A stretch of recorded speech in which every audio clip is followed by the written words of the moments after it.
direto ao ponto. Oferecimento: Plataforma Intacta 2 Extend, o futuro da soja é seu. E a Aprosmate, a Associação dos Produtores de Sementes de Mato Grosso. Olá, está no ar um programa direto ao ponto, gravando aqui nos estúdios do Canal Rural em Brasília. Eu tenho o prazer de ter aqui comigo o deputado Evair de Mello, que é do Espírito Santo. Seja bem-vindo, deputado. Obrigado pela oportunidade, parabenizar vocês sempre pelo conteúdo que apresentam para todos os brasileiros. E com certeza a gente espera com a nossa proposição contribuir ainda mais e enriquecer esse debate, levando a informação precisa, principalmente para o agro brasileiro. Deputado, você foi vereador, né, extensionista, enfim, tudo isso. Você acompanhou o trabalho do campo, principalmente do Espírito Santo, e acompanha do Brasil inteiro. A gente sabe que o produtor tem muita dificuldade, tem horas que quebra a safra, tem problemas, é uma insegurança total. E eu sei que você está aí na defesa, né, do seguro rural, que é o PL 2951 de 2024. Queria que você falasse para nós aí o que traz de diferente esse seguro rural, porque o seguro rural que muito se fala, mas do Brasil ainda capenga muito. Me permite só uma correção, né? Eu não tive a oportunidade de ser vereador, não. Eu fui secretário municipal de Agricultura, fui secretário de Meio Ambiente, oportunidade de presidir o Instituto Capixaba de Pesquisa, Ciência Técnica, Extensão Rural, o nosso, em Capé, foi uma grande honra no meu currículo. Profissionalmente, eu sempre apresento como técnico agrícola, sou classificador e provador de café, sempre trabalhando com as nossas cooperativas. Por isso, a minha ligação, naturalmente, comprometimento nosso rural. Eu sou morador do município de Venda Nova do Imigrante, nas montanhas do Espírito Santo, que respira agricultura. E o nosso estado, que apesar de ser apenas 0,5% do território nacional, né, mas a nossa economia do Espírito Santo é o grande empregador e gerador de renda para os 78 municípios do nosso estado. Menos pressão na região metropolitana, mas talvez 80% dos municípios capixabas têm essa dependência direta da economia que a agricultura acaba gerando. Portanto, essa minha ligação, né, e naturalmente também respeito aos meus pais. Meu pai já com 80 anos e a minha mãe com 79, continuam agricultores. E aí vem esse tema do seguro rural, né? Mas peraí, antes de você falar do seguro rural, agora você me chamou a atenção, para não perder o raciocínio, eu queria que você falasse do café. O café é muito importante para o Espírito Santo, né? E como é que faz agora com essa taxação do Trump? Parece que tem um impacto sobre o café brasileiro. E como é que você me fala? Você está sabendo disso? Olha, primeiro assim, os preços atuais do café é uma correção histórica dos últimos 70 anos. É porque olha-se muito quando a maré está alta.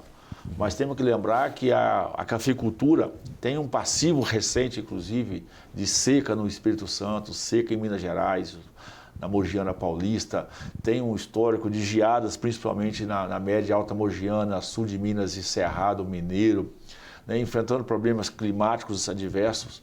Então, naturalmente, tem um passivo que quando está nesse momento, não se faz esse debate do preço de café. Então, nesse momento, tem uma correção, estamos iniciando uma safra, já iniciamos a safra do café Conilon, daqui uns dias vamos iniciar a safra do café arábica. Será um ano de levar renda e riqueza para o nosso interior, porque você imagina, alguns municípios, a colheita é quase 100% manual. Então, a economia que isso borra abaixo ainda, amarrado na corda. A economia que isso vai gerar nas nossas pequenas cidades, né, levando oportunidade de renda. Alguns trabalhadores de café, principalmente da região Nordeste, pernambucanos, alagoanos, sergipanos e baianos, e o pessoal do norte de Minas, que vem para a região cafeeira, não só do Espírito Santo, mas de Minas Gerais também, para poder colher café, eles vão ter de receita ali 3 meses e meio, podendo chegar a 4 meses para quem fazia as duas variedades, né, ele vai levar renda para a sua cidade para passar o resto do ano. Expectativa esse ano, né, de um trabalhador, ele vai poder tirar próximo a R$1.000 por dia para poder se colher café. A gente trabalha entre R$500 e R$1.000 por dia o rendimento de um colhedor de café. Então, olha a importância, não só econômica, mas também social, tendo em vista que muitos homens... Mas não é o ano inteiro também isso, né, deputado? Não, importante lembrar. Ele vai trabalhar 3 meses do ano. Isso. Né? Mas ele vai levar para Alagoas, ele vai levar para Pernambuco, vai levar para o norte de Minas 60, 70 mil reais, que é um salário razoável para que ele possa, inclusive, passar o resto do ano. Por isso, inclusive, a pressão nossa aqui para que o governo libere quem está no Bolsa Família poder assinar a carteira para poder colher café.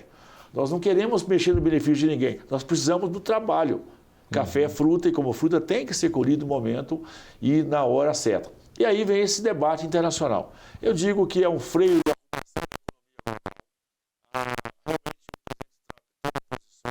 olhando para a economia do seu país, mas no cenário global nós somos os menos impactados.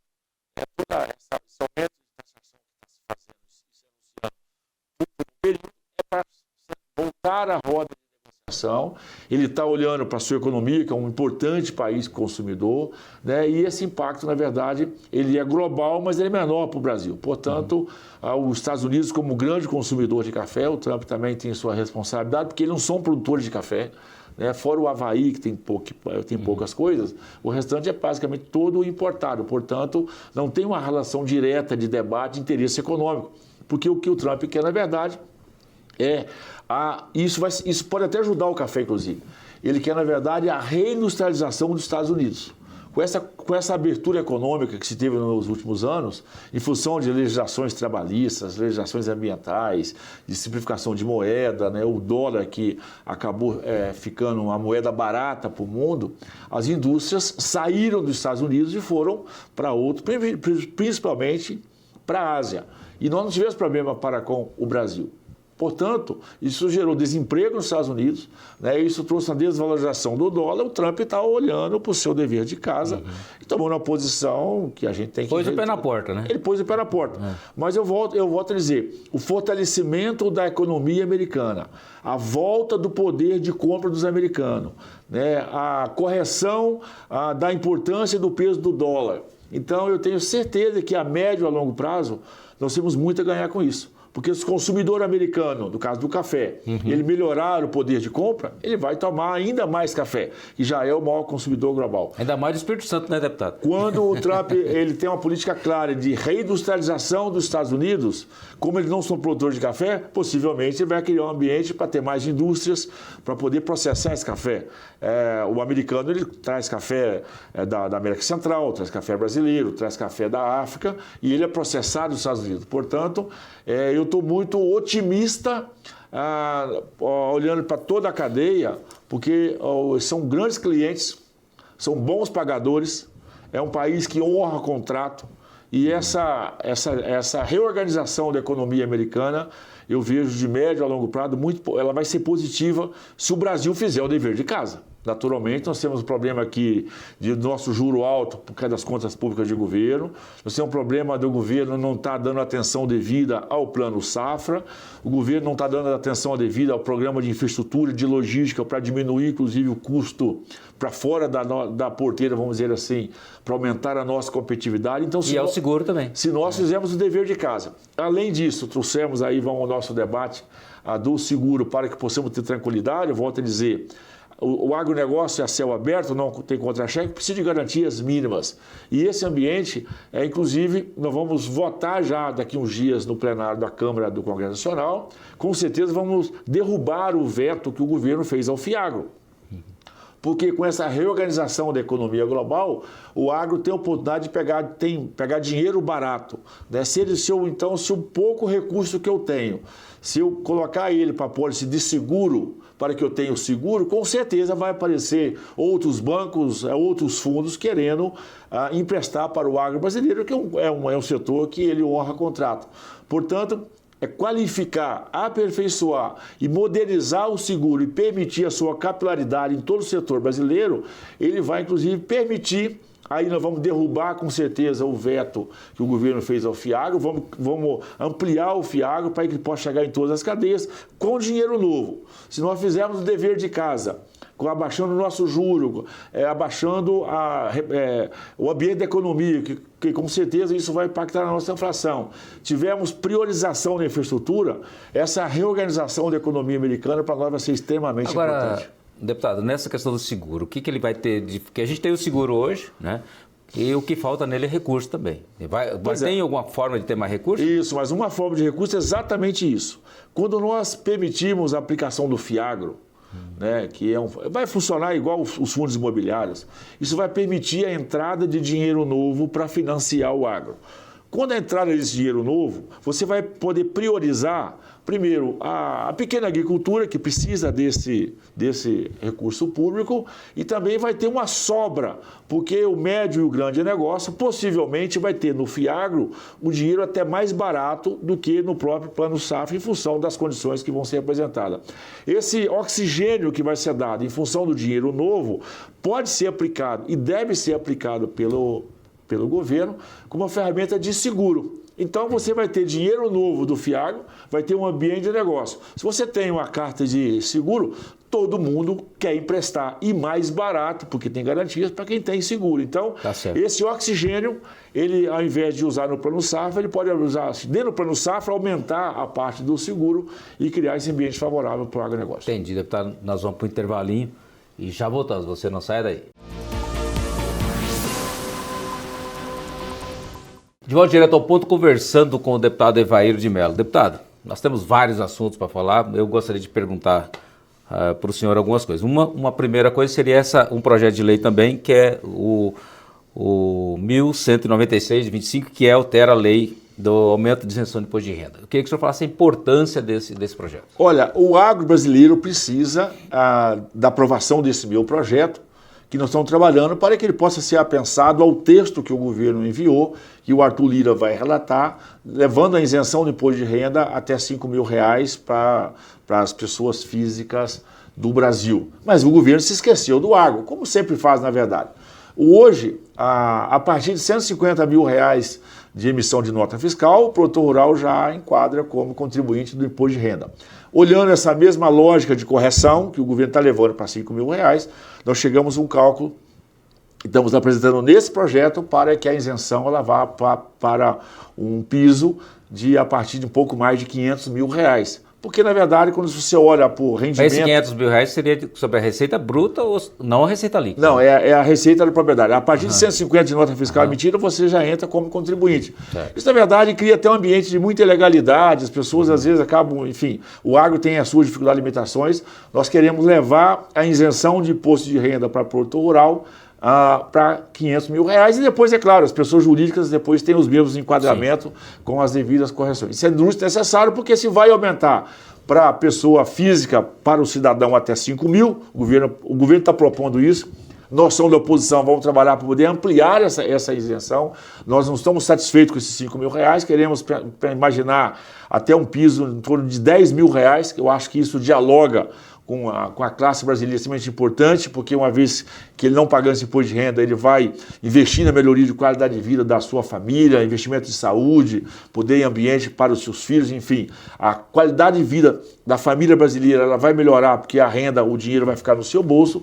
Nós queremos ampliar do produtor rural de 150 para isenção até R$500.000, com certeza uma forma democrática, respeitosa e de incentivo à agricultura. Porque, na verdade, nós podemos criar um ambiente, o governo está aí debatendo a questão de preços de alimento. Uma das questões importantes do preço de alimento é a oferta. Para ter oferta, eu preciso ter novos entrantes ou ampliação daqueles que já estão no setor, aumento na capacidade produtiva e aumento da oferta. Quando eu fazer essa correção de 150 mil para R$500.000, com certeza eu vou criar mais um estímulo para poder ampliar a área plantada, trazer novos entrantes para a agricultura e continuar fornecendo alimento de qualidade, a preço justo para quem consome, mas também com a remuneração digna para quem produz. Deputado, agora eu quero falar com vocês um assunto que eu vou direto ao ponto, né? Que é um assunto que está aí nas redes sociais, está na imprensa, que é a questão da anistia. É o bendito, aquele fatídico dia 8, que teve pessoas que a gente nota pelas imagens que extrapolaram, foram lá, quebraram coisas, patrimônios públicos e tudo mais. Mas tem gente que veio aqui para uma manifestação e como dizer assim, não quebrou nada, não fez nada, entendeu? E está aí realmente preso até hoje. Tem produtor que muitas vezes achou, o pessoal falou, vamos lá para fazer uma manifestação legítima, né? E que o cara muitas vezes até depositou o dinheiro, contribuiu num caixinha lá para pagar o ônibus. E o cara está hoje com a sua propriedade tomada, com o dinheiro apreendido. Eu conheço o presidente do sindicato rural, que é um absurdo, que o cara simplesmente, como líder sindical, recebeu o dinheiro de quem queria contribuir lá e simplesmente o cara agora está lá, tem como movimentar sua conta. Então, ou seja, para algumas coisas, Para algumas pessoas está sendo pesaroso. E para outras, na verdade, extrapolaram. Né? Eu queria que o senhor desse sua opinião nesse assunto, que realmente é polêmico, mas é importante. Vou usar, já que a gente fala grande parte do nosso público também é rural, mas para o público urbano eu vou dizer que o STF perdeu a ponta da corda. Né? No ditado popular, perdeu as estribeiras, né? Para quem trabalha no mundo dos nossos animais. A dosimetria que está sendo aplicada, um negócio completamente desproporcional, não tem nenhum precedente no julgamento jurídico brasileiro. Essa condenação coletiva, isso está rasgando completamente o nosso Código Penal, os nossos códigos e até mesmo a nossa Constituição. E me parece que o STF está se comportando com a venda nos olhos, com a decisão tomada e não querer fazer esse debate para com a sociedade. Precisa de ter punição, sim, dentro da que está previsto em lei para aquelas pessoas que comprovadamente cometeram crimes. Os casos públicos daí, essa moça que foi condenada aí pelo batom na estátua, isso é uma vergonha. Você imagina que essa mesma pena, então, deveria ser dado para quem picha muro da nossa universidade, as nossas pontes, você vai nas nossas cidades, lá a pichação é tratada como arte. E aqui a pena que o STF, liderado pelo ministro Alexandre de Moraes, está dando na dosimetria completamente desproporcional, ou seja, eles estão rasgando a Constituição, rasgando os nossos códigos e rasgando o histórico do STF. Por isso nós precisamos da anistia. O Brasil precisa de compreender, porque às vezes eles olham quem fez o fato, mas tem toda uma motivação emocional, uma motivação de decisões equivocadas. Quando o STF, durante o processo eleitoral, fez mais de 132 intervenções no processo, claramente, para prejudicar Jair Messias Bolsonaro, ele provoca a ira. Quem joga jogador de futebol, quando o juiz começa a roubar, o jogador tem uma hora que humano, ele perde a paciência, ele acaba tomando a decisão equivocada, às vezes ele perde, às vezes, a razão, em função da provocação daquele que deveria ser o árbitro, e isso acontece muito no futebol, e o que o Alexandre de Moraes fez. Ele se meteu o tempo todo no processo eleitoral, ele se meteu na pandemia, ele foi claramente um opositor ideológico do governo Jair Bolsonaro, querendo parar o governo em todo momento, se envolver no governo em todo momento, porque o Alexandre de Moraes tem um histórico de ideologia, com comprometimento que fez aí. A própria decisão do STF de descondenar, anular o processo de julgamento do Lula. Todos os seus ex-ministros eram réus, confesso, disseram que participaram do crime, o próprio Lula reconhece que estava cometido um crime, o Supremo diz que não tem. Então, pau que dá em Chico tem que dar em Francisco. Portanto, todos aqueles que no passado, recente inclusive, eu não estava aqui na casa, defenderam a anistia, por um período da nossa história, defenderam os anistiados, tem que hoje se reconhecer, porque se anistiaram os deles, nós precisamos de fazer justiça com a mesma correção e anistiar os nossos. E claro, efetivamente, aqueles que comprovadamente cometeram crimes que você conseguir provar com direito ao contraditório, a permissão com que os advogados tenham acesso total ao pleno defesa. Gente, Alexandre de Moraes trouxe peça nova no seu voto de julgamento na apreciação da denúncia apresentada pelo procurador.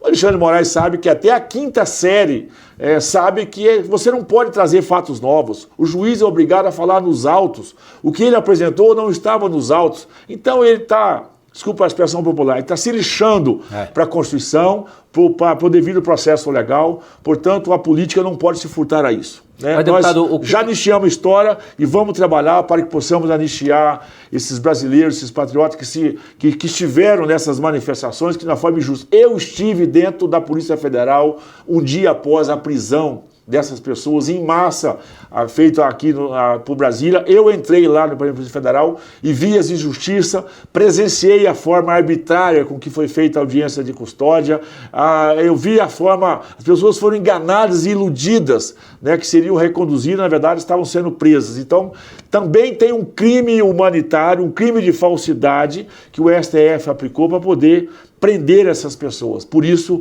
tem que dar uma limpa nisso, temos que anistiar para que o Brasil possa voltar a acreditar na Constituição, voltar a acreditar na nossa lei e o Judiciário possa voltar para o seu devido lugar. E essa anistia depende do quê? realmente para acontecer? Ela depende agora do presidente da Câmara ter a decisão de botar no plenário da Câmara dos Deputados. Nós já temos voto para poder aprovar, uma decisão que regimentalmente compete ao presidente, e também depois o Davi Alcolumbre possa ter essa mesma coragem de fazê-la pelo Senado. Os políticos têm que ter, se nós não dermos essa resposta para a sociedade, está instaurado no Brasil a insegurança jurídica. Eu fico imaginando os advogados, né, ao longo da sua história, né, que muitos professores de direito, eu estou imaginando os juízes de carreira com vergonha do que o Alexandre de Moraes está fazendo, porque é indefensável. Os professores de direito constitucional, do dia a dia, nas salas de aula, vão falar o quê? Se o Supremo está dando exemplo, porque o que nada está escrito vale. Então, é mais sério do que se parece. E o Supremo é sim, ele foi o grande provocador do tumulto político no Brasil dos outros anos, quando ele fez interferência direta, naturalmente, dizer, só porque, que diferença tem a justiça de Brasília para Curitiba? Nenhuma.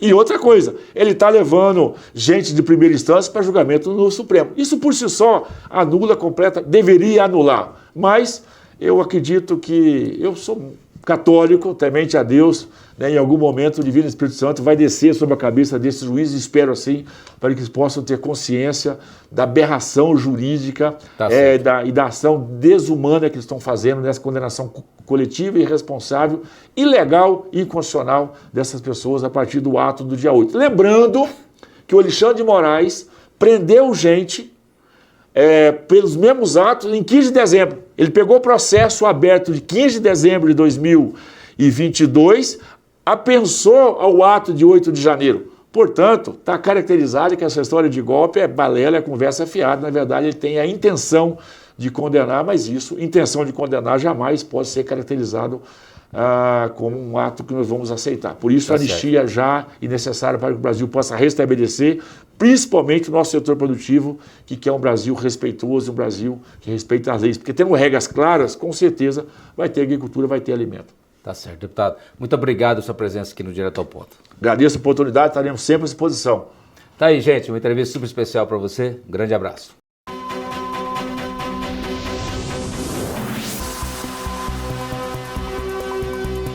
Direto ao Ponto. Oferecimento: Plataforma Intacta 2 Extend. O futuro da soja é seu. E a Aprosmate, Associação dos Produtores de Sementes de Mato Grosso.